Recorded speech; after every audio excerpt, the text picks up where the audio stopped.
श्री स्वामी समर्थ मैत्रिणींनो, तुमचं माझ्या ज्योत्स्नास कुकिंग या यूट्यूब चॅनल खूप खूप स्वागत आहे।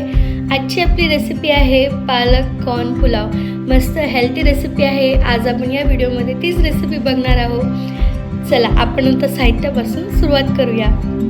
त्याच्यासाठी आपण तांदूळ घेतलेले आहेत, कॉर्न घेतलेले आहेत, ते थोडे उकळून घेतलेले आहेत, पालक घेतलेली आहे, कोबी घेतलेला आहे, बटाटा, मिरची, कोथिंबीर आणि आपले रोजचे मसाले, गरम मसाले लागणार आहेत तेच बस।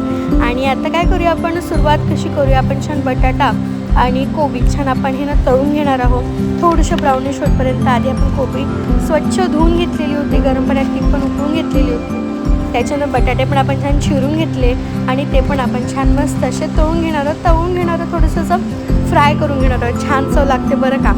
आणि त्याच्यानंतर पूर्वतयारी म्हणून आपण जी पालक घेतलेली आहे तिला पण आपण काय केलं, छान ब्लांच करून घेतलेली होती। ब्लांच करून आपण तिला बारीक करून घेतलेलं होतं बघा। अशा पद्धतीने आता आपण फोडणीला सुरुवात करूया। जिरं घातलेलं आहे, खडे मसाले घातलेले आहेत, लवंग घातलेली आहे, हिरवी विलायची घातलेली आहे, थोडी मिरी आणि दालचिनी आपण घातलेली आहे। त्याच्यामध्येच आपण तो जो ब्लांच केलेला पालक होता तो देखील घातलेला आहे आणि आपण या पालकाला छान आपण मस्त होऊ देणार आहोत, मस्त शिजून घेणार आहोत। थोडंसं आपण अद्रक त्याच्यात किसून घातलेलं आहे बघा। अशा पद्धतीने छान आपण पालक व्यवस्थित शिजून घेऊया आणि बघा अशा मस्त दिसते ना रंग।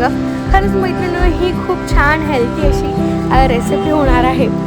डाएटमध्ये पण आपण खाऊ शकतो आणि लहान मुलांना आपण ही रेसिपी देऊ शकतो। जे कॉर्न होते तुम्ही ताजे पण घेऊ शकता आणि ताजे नसेल तर आपण बाकीचे असे बाजारात भेटतात त्याला आपण थोडं उकळून घेऊ शकतो, म्हणजे थोडे नरम होऊन जाईल बघा। अशा पद्धतीने आपली छान पालक शिजलेली आहे, लगेच शिजून जाते पालक। त्याच्यानंतर आता बघा मस्त शिजलेली आहे, वर आलेलं आहे सर्व छान मस्त तेल असं वर आलेलं आहे। त्याच्यात आपण जे तांदूळ भिजवलेले होते ते घातलेले आहे आणि आपण ते घालून छान मस्त असं परतून घेणार आहोत बघा। अशा पद्धतीने ही किती झटपट होणारी रेसिपी आहे आणि स्वादिष्ट देखील तसेच हेल्दी देखील आहे। अशा पद्धतीने बघा आपण तांदूळ घातलेले आहे आणि आपण हे तांदूळ छान मस्त परतून घेणार आहोत बघा अशा पद्धतीने। आणि छान मस्त असे हिरवे तांदूळ आपल्याला दिसणार आहे। आजकाल पुष्कळ काही ना काही बाजारामध्ये भेटत असतं, पण आपल्याला त्याच्यातनं चांगल्या गोष्टी निवडून लहान मुलांना किंवा आपल्याला सुद्धा खायच्याच आहेत चांगल्याच गोष्टी बघा। अशा पद्धतीने हे केमिकल फ्री आहे। पालक असं आहे ना की त्याच्यामध्ये काहीच भेसळ होऊ शकत नाही, खूप हेल्दी रेसिपी आहे बघा। अशा पद्धतीने आपण छान तांदूळ त्याच्यामध्ये शिजून घेतलेले आहे। जे पण पाणी असेल ते आपण सर्व निथळून घ्यायचं पाण्यात,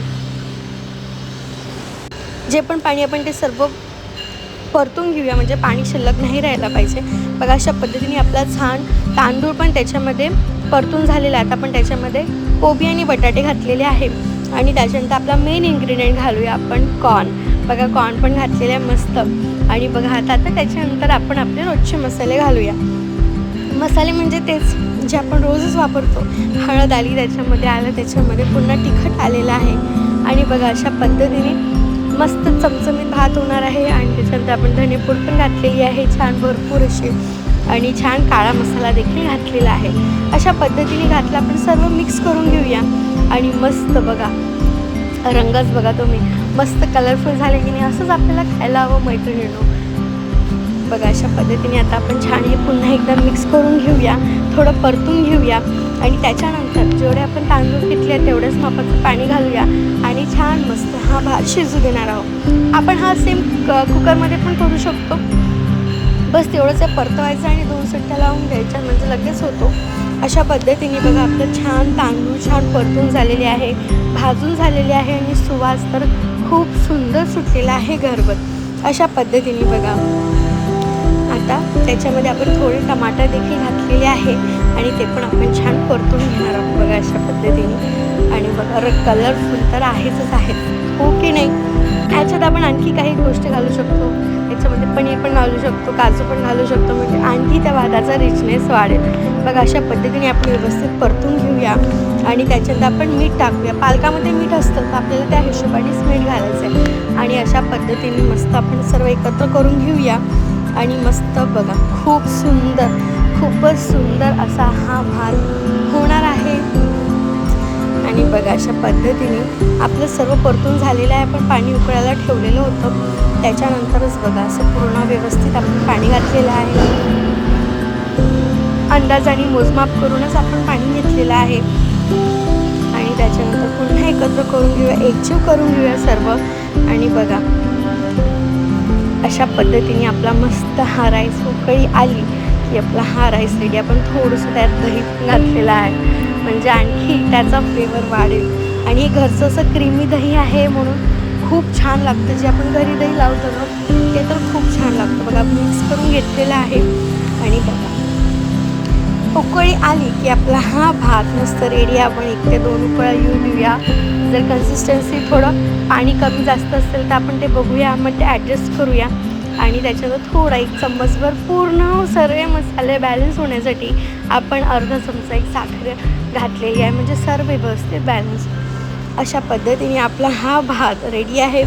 एक उकळी आली की मस्त बघा उकळी येते आहे. आणि त्याच्यानंतर मग आपण सर्व करूया. आणि बघा शेवटी आपण त्याच्यात घातलेलं आहे 1 चमचाभर तूप. म्हणजे तुम्हाला कळत असेल किती छान मस्त अशी त्या भाताची रिचनेस असणार आहे. कोणता पण भात केला आणि आपण त्याच्यावर 1 चमचाभर तूप घातलं, अर्धा चमचा देखील घातला ना तर त्याची चव आणखी वाढते. बघा आता आपला हा भात मस्त रेडी आहे. पालक कॉर्न भात, व्हेजीज भात पण म्हणू शकतो आपण, ग्रीन राईस पण म्हणू शकतो. आणि मस्त त्याला आपण वाढताना मस्त पापड तळलेले होते, त्याच्यानंतर आपण मस्त छान भात वाढला. आणि त्याच्यानंतर आपण मस्त घरचं दही होतं ते पण आपण वाढलं सोबतच. आणि छान मस्त असं आपण खोबरा किस त्याच्यावर भातावर मस्त गार्निश केलेला होता. आणि कोथिंबीरसुद्धा बघा अशा पद्धतीने आपला हा भात रेडी आहे. खूप सुंदर झालेला होता मैत्रिणींनो, झटपट झालेला होता आणि हेल्दी पण. दह्यासोबत मस्त गार्निश करूया. आणि आपला रेडी आहे पालक कॉर्न भात मस्त राईस. चला व्हिडिओ आवडला तर लाईक करा, कमेंट करा आणि सबस्क्राईब पण करा. श्री स्वामी समर्थ. आता या व्हिडिओचं इथेच करते. आपण पुन्हा बघा खूप सुंदर दिसतोय ना, खरंच तुम्ही खरंच करून बघा. आणि जर तुम्ही रेसिपी केली ना नक्की कमेंटमध्ये सांगा की कशी झाली होती. चला आता या व्हिडिओचं इथेच करते. श्री स्वामी समर्थ.